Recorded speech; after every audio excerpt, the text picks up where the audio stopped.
Assalamualaikum warahmatullahi wabarakatuh. Ketemu lagi dengan saya Dr. Bram Irvanda dari Irvanda Capital. Hari ini kita akan bahas buku 100 Bagger karya Christopher Meyer. Nah, buku 100 Bagger ini adalah membahas tentang bagaimana cara kita membeli saham yang tumbuh dari 1 ke 100, jadi 100 kali lipat. Nah, Bagger sendiri itu adalah kata-kata atau istilah yang dipopulerkan oleh Peter Lynch. Jadi di bahasa lain kita membahas Peter Lynch ini dan di bukunya yang berjudul Learn to Earn. Nah, sekarang kita sampai ke bab kelima, part kedua. Ternyata dari penelitian yang dilakukan oleh Christopher Meyer, jadi median sales dari perusahaan-perusahaan yang jadi 100 Bagger ketika mulai itu 170 juta dolar.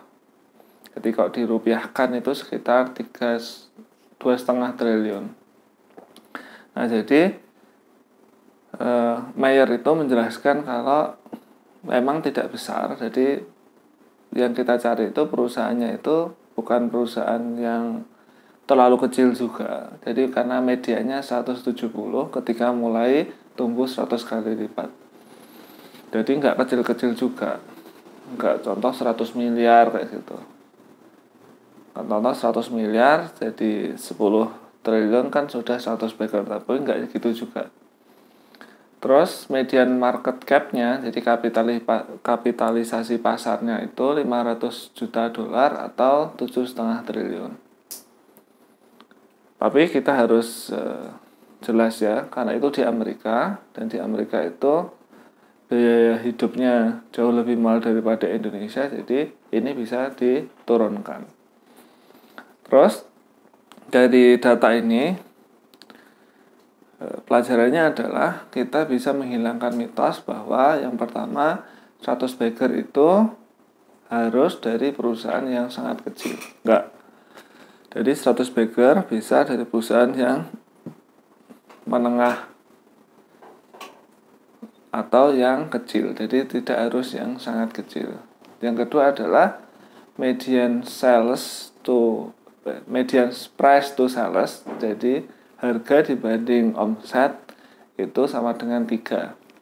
Jadi kalau ditimbang kalau price to sales-nya itu 3, berarti secara kalau kita valuasi itu tidak termasuk murah.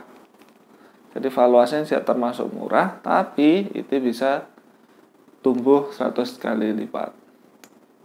Kenapa kok seperti itu? Karena pertumbuhannya tinggi. Terus berikutnya adalah dari data-data di atas, yang satu adalah perusahaan itu tidak harus sangat kecil untuk jadi 100 Bagger. Yang kedua adalah median price to sales-nya sama dengan 3. Ini menunjukkan bahwa yang paling penting adalah potensi masa depan dari suatu perusahaan. Nah, potensi masa depan dari perusahaan itu ada 2 yang bisa membentuk itu. Yang pertama adalah marketnya yang sangat besar. Contoh Indomie. Nah, sekarang Indomie mulai diekspor ke seluruh negara. Jadi tidak cuma di Indonesia.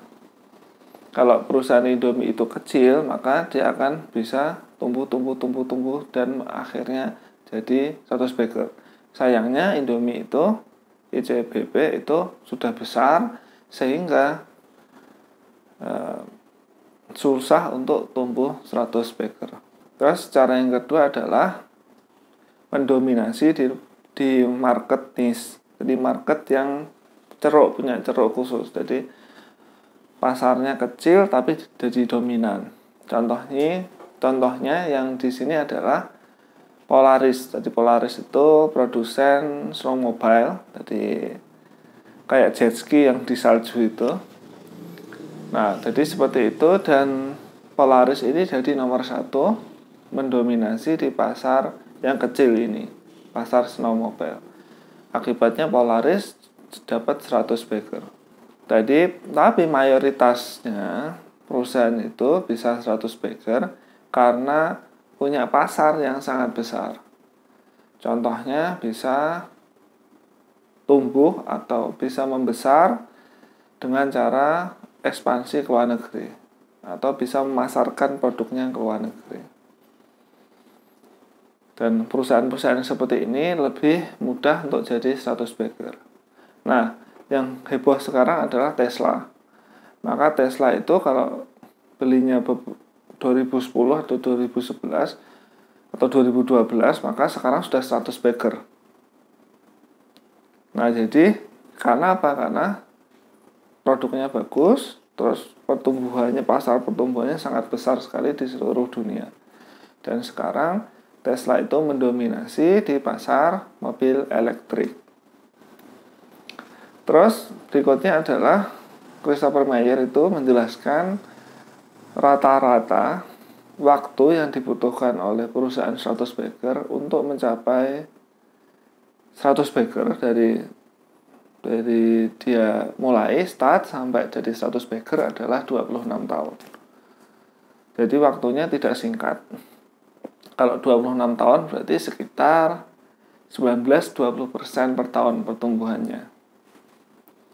Nah, Christopher Mayer juga menjelaskan data-data kalau yang jadi 100 bagger 1 sampai 15 tahun itu ada 60 emiten saja. Jadi dari 365 emiten total yang jadi 100 bagger itu cuma 60 yang 1 sampai 15 tahun. Terus yang 100 bagger 16 sampai 30 tahun. Jadi antara 16 tahun sampai 30 tahun, jadi waktunya jadi 100 bagger itu 182 perusahaan. Terus yang jadi 100 bagger 31 sampai 45 tahun. Jadi selama 31 sampai 45 tahun itu 114 perusahaan. Kemudian yang 100 baggernya itu 46 sampai 60 tahun itu 9 perusahaan. Terus yang di bawah 10 tahun itu 20 perusahaan. Jadi yang posisi paling banyak itu di 16 sampai 30 tahun. Ini penting sekali untuk kita perhatikan. Jadi kita jangan mencari yang terlalu tua juga, yang pertumbuhannya sedikit-sedikit karena terlalu lama. Yang 46 sampai 60 tahun keburu perusahaannya bangkrut duluan. Tapi kita juga agak susah untuk nyari di yang 100 bagger di bawah 5 tahun. Karena di bawah 10 tahun aja cuma 20 perusahaan. Jadi yang harus kita cari itu yang antara 10 sampai 30 tahun. Jadi yang harus kita cari, yang lebih mudah kita cari adalah mereka yang tumbuh dari 100 bagger atau 100 kali lipat sahamnya yang durasinya antara 10 tahun sampai 30 tahun.